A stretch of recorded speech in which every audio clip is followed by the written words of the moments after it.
Assalamualaikum warahmatullahi wabarakatuh. Pada video kali ini kita akan membahas mengenai fikih muamalah. Namun sebelum itu saya akan membawakan pengantar fikih muamalah sebelum nanti kita akan membahas beberapa tema terkait dengan akad-akad di dalam fikih muamalah. Namun sebelum itu saya akan menjelaskan bahwa ajaran Islam ataupun agama Islam itu adalah agama yang sempurna, di mana ajarannya mengatur segala sendi kehidupan manusia. Kemudian secara garis besar bahwa ajaran agama Islam itu terdiri dari akidah, kemudian syariah, dan akhlak atau tasawuf.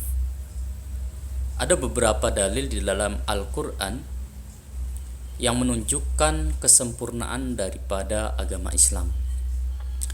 Salah satunya misalnya adalah di dalam Al-Quran surat Al-Maidah ayat 3. A'udzu billahi minasyaitonir rajim.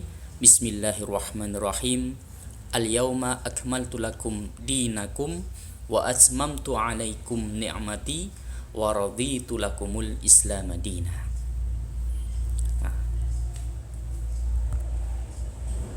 Tadi saya sudah jelaskan bahwa secara garis besar Islam itu ajarannya ada akidah, syariah, dan akhlak atau tasawuf.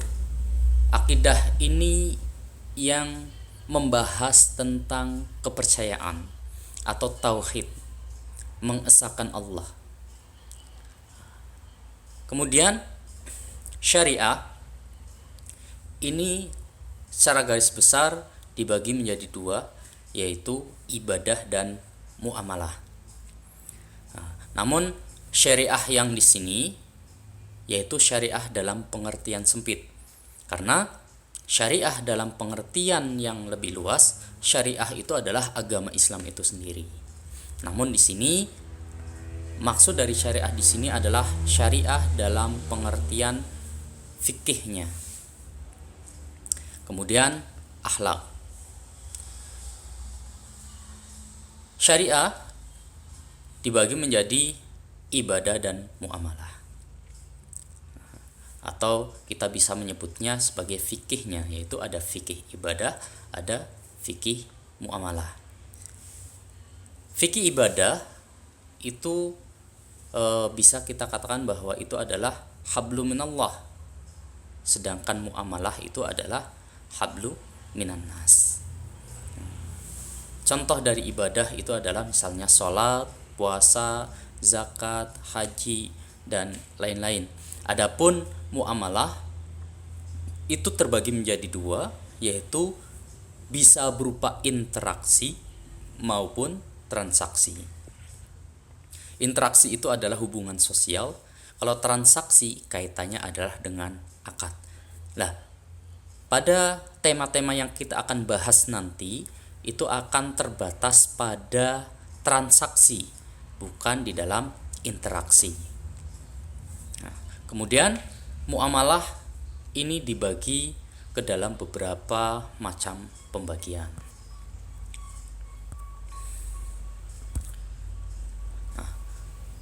Namun sebelum itu saya akan jelaskan perbedaan prinsip antara ibadah dan muamalah.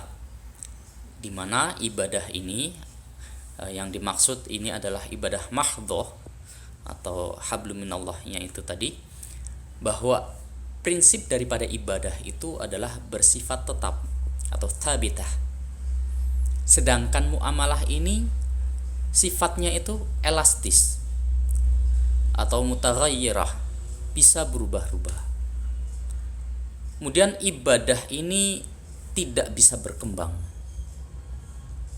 Contohnya misalnya dari dulu sholat maghrib itu 3 rakaat, kemudian tidak bisa berkembang karena sekarang misalnya orang-orangnya lebih semangat menjadi 4 rakaat, atau misalnya lagi malas kemudian dikurangi menjadi 2 rakaat. Itu tidak bisa berkembang. Atau misalnya ada ibadah-ibadah yang bersifat wajib, di mana itu kemudian adalah sifatnya ibadah yang baru ada, itu tidak bisa. Kemudian kalau muamalah ini bisa berkembang sesuai dengan zaman dan tempat. Contohnya misalnya, dahulu di masa Nabi itu tidak ada yang namanya jual beli online. Namun pada saat ini jual beli online itu adalah hal yang lumrah. Maka disinilah muamalah itu bisa berkembang. Kalau dahulu namanya jual beli itu harus di dalam satu majelis atau satu tempat, sekarang jual beli bisa dilakukan dengan beda majelis. Kemudian ibadah ini bersifat khusus atau eksklusif, sedangkan muamalah ini bersifat universal atau inklusif. Nah, itulah kenapa tidak ada namanya misalnya pluralitas di dalam agama. Kita boleh mencampur adukan agama, itu tidak bisa, karena agama itu sifatnya adalah eksklusif. Ibadah itu sifatnya adalah eksklusif.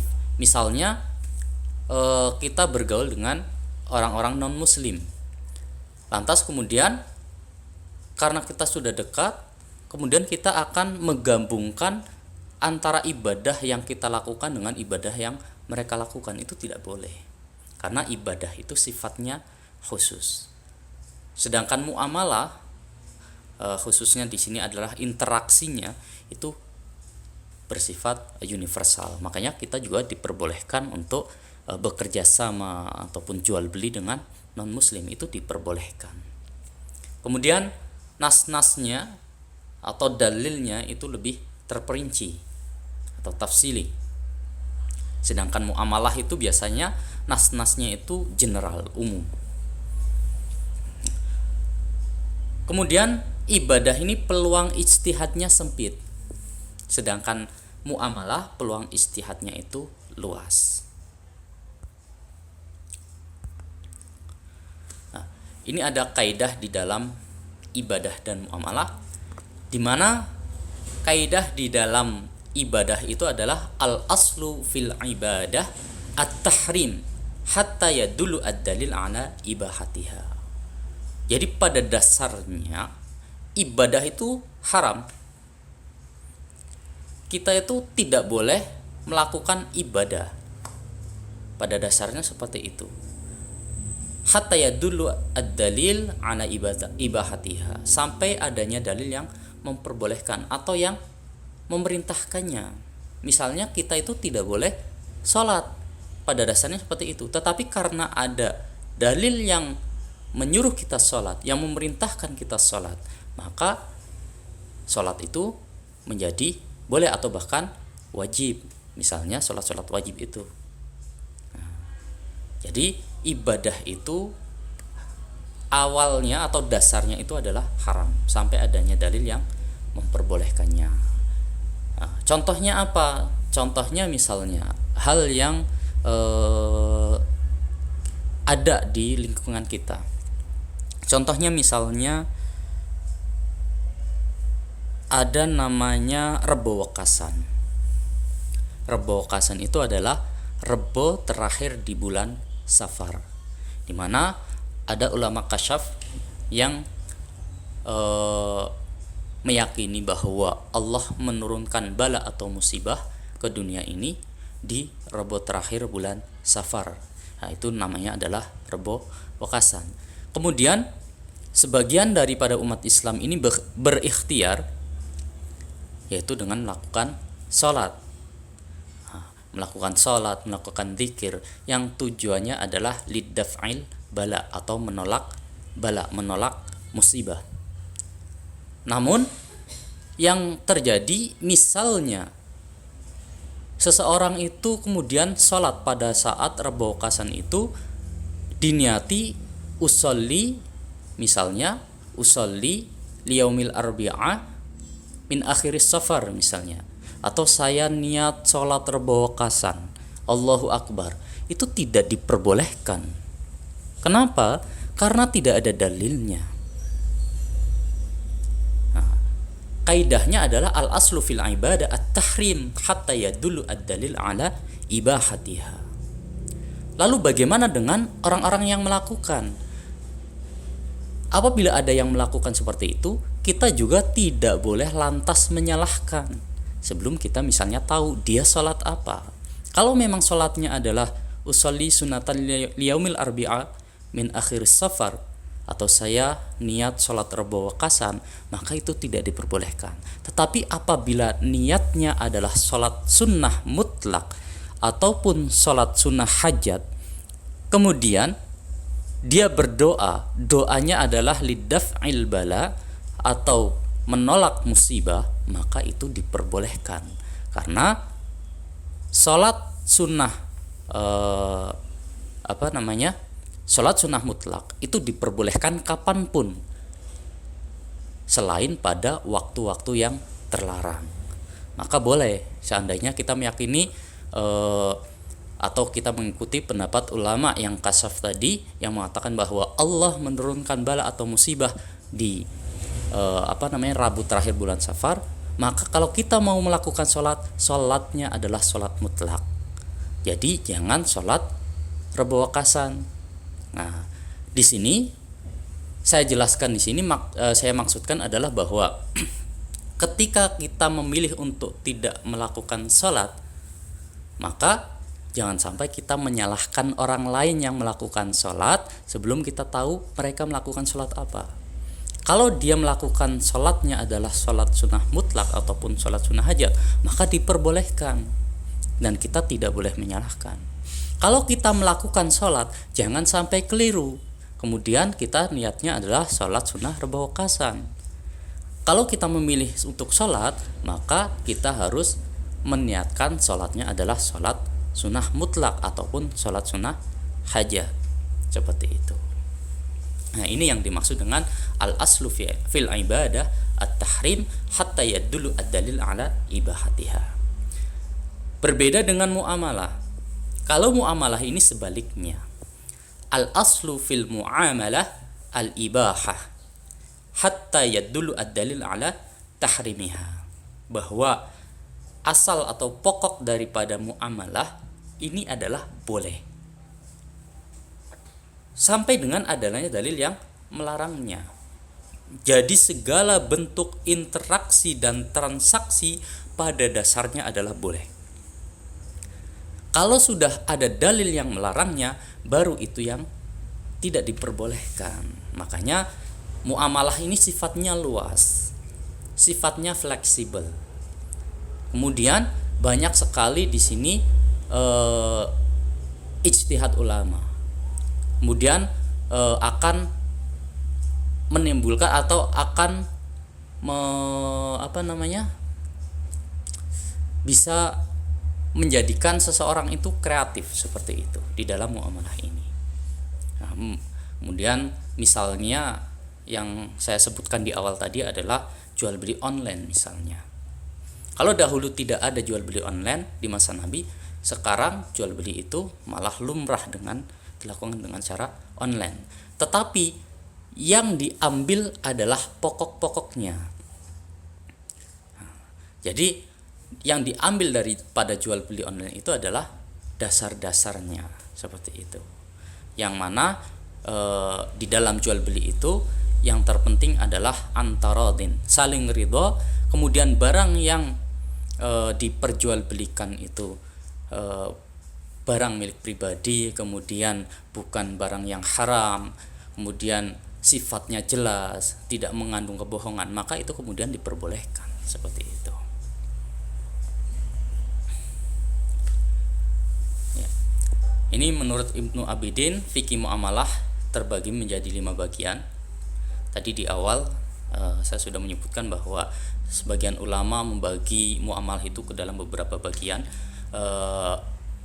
Imam Ibnu Abidin ini membagi ke dalam 5, yaitu muawadhah maliyah atau hukum kebendaan, kemudian yang kedua adalah munakahat, kemudian muhasanat, amanat dan ariyah, dan yang terakhir adalah tirkah. Tadi yang di awal saya sudah sebutkan bahwa muamalah itu ada bentuknya interaksi dan ada yang bentuknya adalah transaksi. Nah, ini menurut Imam Ibnu Abidin ini 1 sampai dengan 5 itu mencakup keduanya. Ya, mencakup keduanya. Muawadhah maliyah itu adalah transaksi. Nah, ya. Kemudian di sini ada memasukkan yang lainnya. Di situ ada hukum perkawinan, hukum acara, ada pinjaman, ada harta peninggalan. Makanya Imam Ibnu Abidin adalah salah seorang ulama yang mendefinisikan muamalah secara luas, sehingga munakahat, tirka, dan yang lainnya ini masuk ke dalam satu bagian dari fikih muamalah. Kemudian Al-Fikri dalam kitabnya Al-Mu'amalah Al-Madiyah wal Adabiyah membagi muamalah ke dalam 2 bagian. Yang pertama adalah Al-Mu'amalah Al-Madiyah, di mana muamalah ini yang dikaji adalah objeknya. Kemudian yang kedua adalah Al-Mu'amalah Al-Adabiyah. Nah, kalau Al-Mu'amalah Ad-Dabiyah ini adalah yang ditinjau itu adalah dari segi adabnya. Misalnya di dalam muamalah itu harus jujur, harus jujur misalnya. Kemudian tidak boleh ada kebohongan misalnya, seperti itu. Artinya Al-Fikri ini membaginya itu pertama adalah dari sisi objek. Ya, misalnya barang yang dijual itu adalah misalnya barang yang halal, kemudian ada barang yang haram, berarti kemudian jual belinya menjadi batal, seperti itu. Itu adalah dilihat dari sisi objek. Kalau muamalah al-adabiyah itu dilihat dari sisi adabnya, seperti itu. Nah, ini kita baru masuk ke dalam pengertian fikih muamalah, di mana fikih muamalah ini merupakan bentuk dari kalimat idhafi atau kata majmuk, atau kalau di dalam bahasa Inggris itu adalah frase kata benda, yaitu di mana di situ ada fikih dan muamalah, di mana sebenarnya fikih itu memiliki pengertian tersendiri, muamalah juga memiliki pengertian tersendiri. Fikih secara bahasa adalah al-fahmu atau pemahaman yang mendalam, dan secara istilah adalah ilmu yang berkaitan dengan hukum-hukum yang bersifat amaliyah yang digali dari dalil-dalil terperinci. Kita harus melingkari kata amaliyahnya. Jadi fikih itu membahas tentang hukum-hukum yang bersifat amaliyah. Makanya misalnya fikih tentang sholat misalnya, yang dibahas itu adalah sah atau tidak, batal atau tidak, seperti itu. Jadi ketika seseorang sholat, kita bisa mengatakan orang itu sholatnya sah atau tidak, yaitu dengan ilmu fikih. Kita melihat seseorang sholat, kemudian ada yang secara fikih dia itu batal, maka kita bisa mengatakan bahwa sholatnya tidak sah, seperti itu.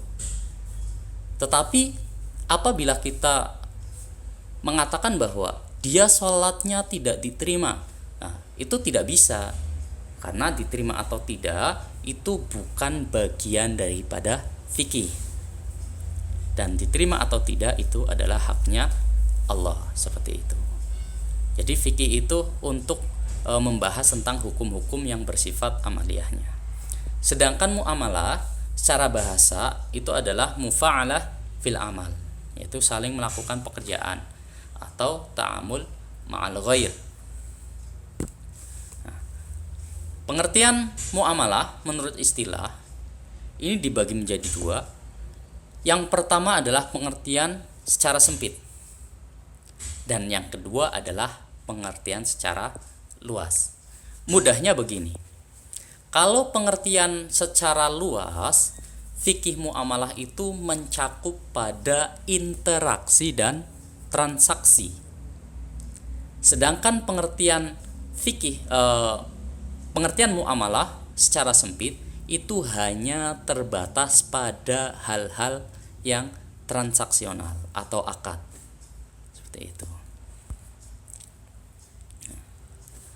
Ini ada pendapat dari atau definisi dari Muhammad Usman Shabir yang mendefinisikan muamalah secara luas itu adalah hukum-hukum yang mengatur tentang hubungan manusia dengan sesamanya dalam masalah keduniawian.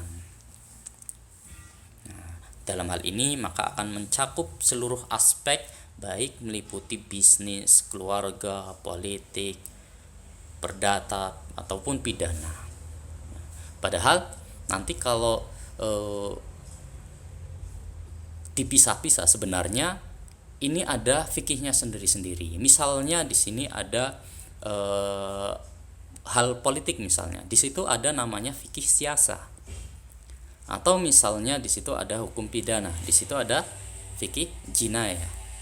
Atau misalnya fikih tentang pembagian waris. Itu ada nama disiplin ilmunya yaitu fikih mawaris. Nah, makanya muamalah secara luas itu mencakup semuanya. Sedangkan muamalah dalam pengertian khusus itu adalah hal-hal yang bersifat transaksional saja atau hukum kebendaan saja.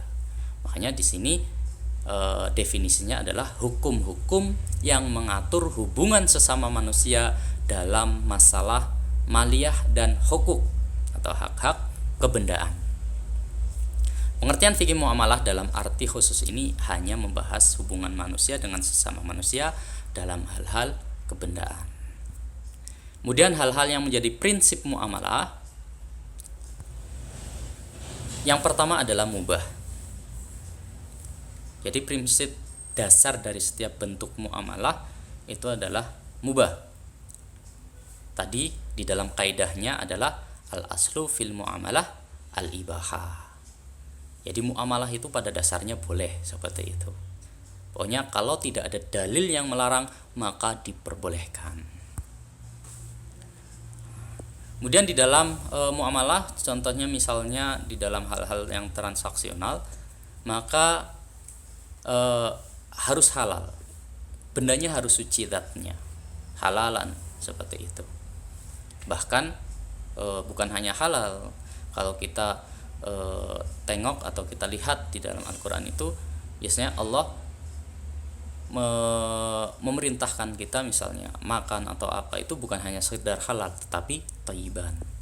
Nah, di sini kemudian ada hal-hal yang keluar dari kehalalan itu. Contohnya misalnya seperti ini. Jual beli pupuk kandang. Jual beli pupuk kandang. Pupuk kandang itu kan diambil dari kotoran binatang, misalnya seperti itu. Kotoran binatang ini kan jelas najis, ya. Jadi tidak suci bendanya. Nah, tetapi kotoran binatang ini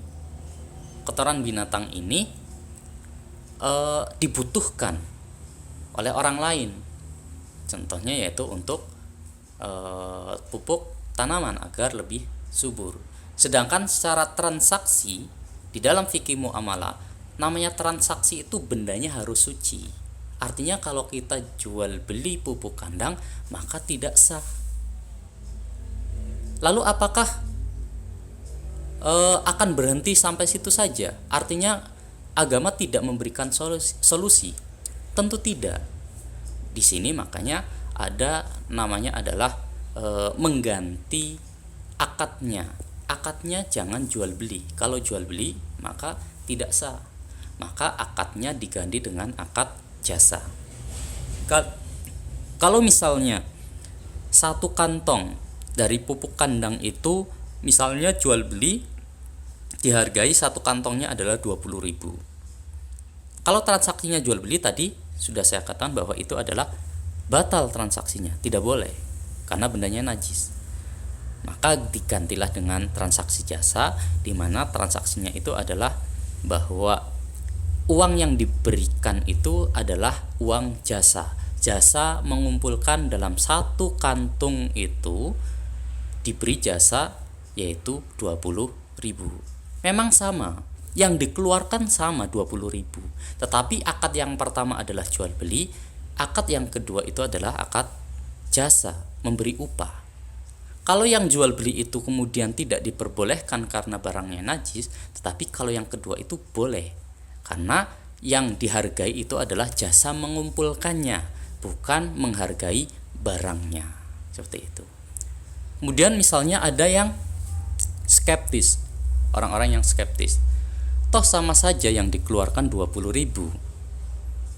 Kalau sama-sama mengeluarkan 20.000, apa bedanya? Artinya mau pakai akad apa saja, apakah itu transaksi ataupun jasa, bebas. Misalnya ada yang berkata seperti itu. Ini tidak bisa seperti itu. Jadi agama itu sudah mengatur di dalam fikih muamalah ini.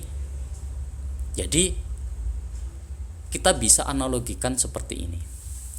Mungkin yang dilakukan sama, tetapi nilainya akan berbeda. Contoh misalnya, ketika kita mau melakukan sholat subuh, kemudian sebelum sholat subuh kita melakukan sholat sunnah 2 rakaat qobliyah subuh. Baik sholat sunnah qobliyah subuh maupun sholat subuh itu sendiri sama-sama dilakukan 2 rakaat. Sama-sama dilakukan diawali dengan niat dan takbir, dan diakhiri dengan salam. Sama-sama ruku, sama-sama sujud, tidak ada perbedaan. Lalu apa yang membedakannya? Yang membedakan adalah niatnya. Yang pertama adalah sunnah, yang kedua adalah wajib. Kalau yang sunnah maka belum menggugurkan kewajiban sholat subuhnya. Seperti itu. Dan nilainya akan berbeda antara sunnah dan wajib. Sama seperti tadi, yang dilakukan sama, yang dikeluarkan 20.000, tetapi akadnya berbeda. Atau misalnya mohon maaf, misalnya ada 2 orang, yaitu suami istri, melakukan hubungan suami istri. Selanjutnya ada pasangan muda-mudi misalnya, sama melakukan sebagaimana yang dilakukan oleh suami istri, melakukan hubungan badan. Kalau suami istri itu melakukan hubungan badan itu diawali dengan akad, yaitu akad pernikahan, yang muda-mudi tadi yang bukan pasangan suami istri melakukan hubungan badan tidak dengan diawali dengan akad pernikahan. Yang dilakukan sama, aktivitasnya sama, tetapi konsekuensi hukumnya akan berbeda. Dimana kalau suami istri melakukan hubungan badan itu akan menjadi pahala, sedangkan muda-mudi yang melakukan hubungan badan tidak dengan akad pernikahan, maka itu menjadi zina. Seperti itu. Nah, inilah pentingnya di dalam akad. Inilah kita pentingnya belajar fikih muamalah. Biasanya ada orang-orang yang skeptis seperti itu. Sama saja yang dikeluarkan sekian, kenapa harus memikirkan akadnya seperti itu? Nah, analoginya adalah seperti itu. Baik, selanjutnya, yaitu hal-hal yang menjadi prinsip muamalah adalah sesuai dengan ketentuan, syarat, dan peraturan pemerintah. Maka transaksi yang melawan hukum yang berlaku di wilayah itu maka dianggap tidak sah. Selanjutnya, asas manfaat, di mana muamalah itu didasari prinsip ajaran Islam melarang melakukan tindakan yang merugikan diri sendiri ataupun orang lain. Dan yang terakhir adalah asas maslahat.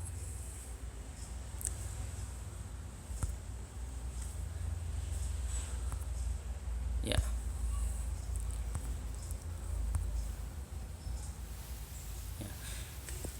Ini selanjutnya di dalam muamalah itu ada aktivitas tolong menolong, ya. kemudian ada niatan yang baik, kemudian ada asas yaitu antarodin atau kerelaan. Jadi namanya muamalah. Misalnya di sini jual beli seperti itu harus antarodin, ada kerelaan. Jadi tidak boleh misalnya jual beli tidak antarodin, itu tidak boleh. Ya. Kemudian muamalah dan perubahan sosial. Jadi persoalan muamalah dalam Islam ada yang secara langsung dijelaskan secara tegas di dalam Al-Quran seperti waris, nikah, talak, idah, keharaman dari babi dan khamar dan riba. Maka hal ini bersifat qat'i, artinya tidak dapat berubah. Jadi tidak bisa kemudian ulama itu berijtihad mengatakan bahwa kalau dulu babi itu tidak boleh, sekarang boleh misalnya, atau khamar itu dulu tidak diperbolehkan kalau sekarang itu boleh. Itu tidak bisa, karena ini sudah dijelaskan secara langsung, secara tegas di dalam Al-Quran. Maka ini tidak menerima perubahan hukum seperti itu. Tetapi ada bentuk muamalah di dalam Islam yang tidak secara langsung disebutkan di dalam nas, tetapi sepenuhnya diserahkan kepada ijtihad ulama. Maka dalam permasalahan muamalah seperti ini, Islam hanya memberikan kaidah atau prinsip dasar pada garis besarnya sesuai dengan maqasidus syariah atau tujuan dari syariat Islam. Nah, jenis muamalah yang tidak dijelaskan secara langsung oleh nas ini bisa berubah-ubah sesuai dengan keadaan zaman maupun tempat dan keadaannya. Misalnya salah satunya adalah jual beli mu'attah. Ya, jual beli mu'attah itu jual beli di mana serah terima uang dan barangnya itu tanpa menyebut ijab kabul. Kita misalnya datang ke salah satu minimarket misalnya yang terkenal, misalnya Indomaret ataupun Alfa misalnya. Itu kita cukup misalnya melihat barangnya, kalau kita cocok ambil, langsung diserahkan ke kasir. Kasir akan menghitung, langsung kita memberikan uangnya. Ini disebut dengan jual beli mu'attah tanpa adanya akad. Saya jual, saya beli, itu tidak ada. Kemudian prinsip yang dipakai dalam jual beli ini adalah mendatangkan kemudahan dan menghindarkan dari kesulitan. Nah, dengan prinsip ini kemudian banyak sekali model-model transaksi yang baru di mana tidak ada pada masa Nabi Muhammad SAW. Nah, prinsip umum dalam muamalah yang harus diperhatikan adalah substansinya atau makna yang terkandung di dalamnya serta tujuan yang ingin dicapai. Nah, kemudian ada status kepemilikan menurut ekonomi syariah di sini. Secara pengertian, kepemilikan merupakan hubungan manusia dengan benda yang ditetapkan syara yang menjadikan manusia memiliki kekuasaan khusus terhadap benda tersebut. Ya, kepemilikan berasal dari kata milik yang berasal dari bahasa Arab yang berarti penguasaan terhadap benda dan berkuasa penuh terhadapnya. Maksudnya bebas bertindak hukum terhadapnya. Misalnya, saya punya HP.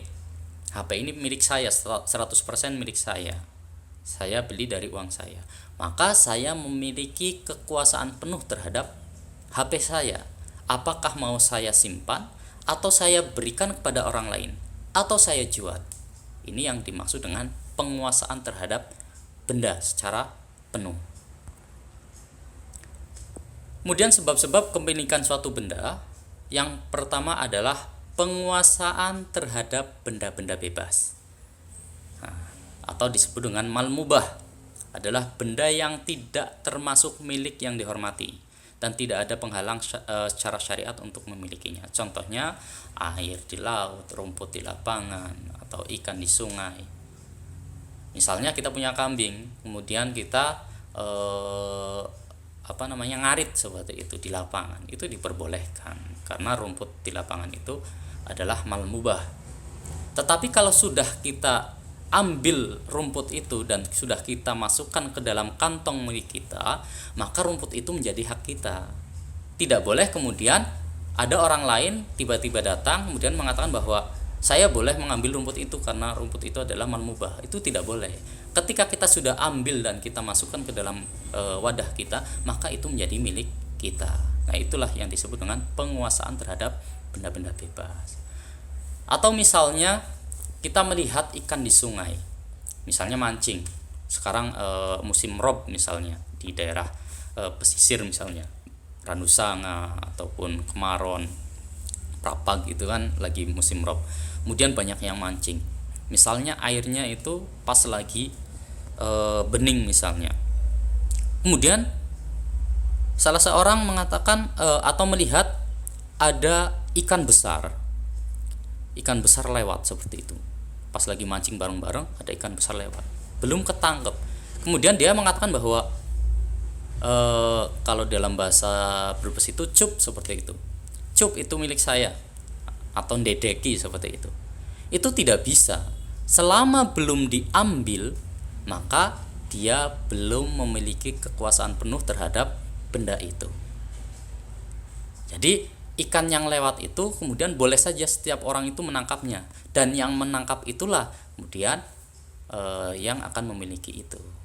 Atau misalnya burung yang terbang, burung yang bebas. Kalau belum ditangkap, meskipun burungnya itu mahal, misalnya murai atau apa, itu masih benda bebas atau mal mubah. Tapi kalau sudah ditangkap, maka itu menjadi hak milik. Selama misalnya burung itu bukan burung yang lepasan, misalnya dari sangkar lepas. Kalau dari sangkar lepas itu masih tetap milik dari pemilik awal. Misalnya contohnya adalah pada saat kita kecil biasanya kita suka main layang-layang, kemudian sangkutan. Nah, kalau pas sangkutan kemudian putus, meskipun putus itu tetap masih menjadi hak milik dari pemilik layangan yang pertama. Tetapi yang terjadi di desa misalnya, kalau ada layangan putus, dikejar, siapapun yang mendapatkan maka dia adalah pemiliknya. Ini sebenarnya tidak boleh. Nah, kita biasanya melakukan itu. Jadi penguasaan terhadap benda-benda bebas itu tadi seperti tadi, misalnya ikan di sungai belum ditangkap, kalau kita sudah menangkapnya maka itu menjadi milik kita. Kemudian sebab kepemilikan suatu benda yang kedua adalah akad. Akad ini adalah ikatan antara ijab dan qabul berdasarkan cara yang disyariatkan dan memunculkan implikasi hukum terhadap suatu benda yang diakadkan itu. Misalnya tadi saya punya HP, kemudian saya akan jual kepada Budi misalnya. Kalau misalnya jual belinya sah, maka Budi akan mendapatkan HP saya. Nah, maka Budi akan memiliki HP yang tadinya adalah milik saya. Nah, itu maksud dari memunculkan implikasi hukum, yaitu perpindahan hak kepemilikan. Yang ketiga adalah khalafiyah atau pewarisan. Siapapun yang meninggal, dia tidak akan memiliki harta. Itulah kenapa dikatakan bahwa orang yang meninggal itu tidak akan membawa harta. Kenapa? Ketika dia meninggal, secara otomatis harta yang dimilikinya itu akan menjadi hak daripada ahli warisnya. Seperti itu. Itu secara otomatis seperti itu. Kemudian yang terakhir adalah tawallud min mamdud, yaitu beranak pinak. Beranak pinak ini misalnya kita punya kambing 10. Kambingnya itu misalnya bunting. Kemudian beranak 5. 5 dari anak kambing yang dari induk yang bunting itu akan menjadi milik kita. Atau misalnya kita punya kambing kita titipkan, 10 kita titipkan. Kemudian setelah dititipkan itu beranak 5 misalnya seperti tadi, maka anak dari kambing itu tetap menjadi milik kita, bukan milik dari orang yang dititipkan. Tidak bisa misalnya Asep misalnya, saya titipi kambing 10, kemudian beranak 5, kemudian Asep bilang kamu kan dulu menitipkannya 10, maka saya kembalikan 10. Tidak bisa. Jadi anak daripada induk itu tetap menjadi milik pemilik yang awal. Kalaupun misalnya Asep itu meminta upah daripada barang titipannya itu, maka diperbolehkan. Tetapi anak yang keluar dari induk dari kambing tadi itu adalah tetap menjadi pemilik dari pemilik yang awal. Kemudian macam-macam kepemilikan itu ada dua, ada kepemilikan sempurna atau milkut tam, dan yang kedua adalah kepemilikan tidak sempurna, milkun nakis. Maksudnya apa? Kepemilikan sempurna itu adalah kepemilikan 100% miliknya. Tadi saya contohkan, saya punya HP, saya beli dari uang saya sendiri, maka saya memiliki HP itu secara sempurna, milkut tam, dan saya boleh bertindak hukum terhadapnya. Boleh saya simpan, boleh saya jual, boleh saya berikan kepada orang lain. Tapi kalau kepemilikan tidak sempurna, ini adalah kepemilikan bersama. Misalnya saya tadi beli HP-nya patungan, maka itu namanya milkun nakis. Saya tidak boleh menjualnya tanpa sepengetahuan pemilik yang lain. Seperti itu. Atau misalnya saya memberikan HP saya kepada dua orang. Misalnya tadi Jono sama Asep misalnya. Maka Asep dan Jono itu berserikat di dalam kepemilikan HP yang diberikan oleh saya. Dan kepemilikan mereka kepemilikan tidak sempurna. Nah, ini kaitannya adalah nanti dengan misalnya zakat atau apa. Zakat itu adalah nanti yang dizakati adalah kepemilikan sempurna, bukan milkun nakis. Misalnya kita punya saham di suatu perusahaan, saham kita, misalnya perusahaan itu total sahamnya misalnya 1 triliun, sedangkan kepemilikan saya misalnya hanya sekitar 30 miliar, maka yang saya wajib zakati itu adalah milik saya yang 30 miliarnya itu, bukan 1 triliunnya. Seperti itu. Kemudian yang terakhir adalah berakhirnya kepemilikan, yaitu wafat. Tadi sudah saya katakan bahwa ketika orang itu meninggal maka dia tidak memiliki apa-apa, karena hartanya akan beralih menjadi milik ahli waris. Kemudian harta yang dimiliki itu hancur atau binasa. Misalnya saya memiliki rumah, ketika rumah itu diterjang oleh banjir kemudian hilang, maka hilanglah kepemilikan rumah itu. Kemudian habisnya masa kontrak. Yang dimaksud dengan habisnya masa kontrak, misalnya saya ngekos, maka saya memiliki kos itu secara manfaat, bukan secara bendanya. Ketika masa kontraknya habis, maka saya tidak bisa melanjutkan memanfaatkan dari kosnya itu untuk saya tinggali. Nah, ini maksud dari habisnya masa kontrak. Baik, mungkin itu saja penjelasan dari saya.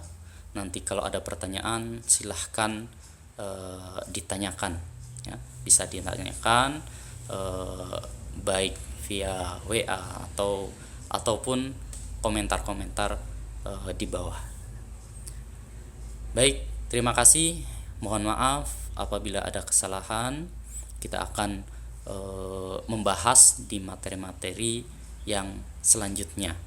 Saya akhiri, billahi taufiq wal hidayah. Assalamualaikum warahmatullahi wabarakatuh.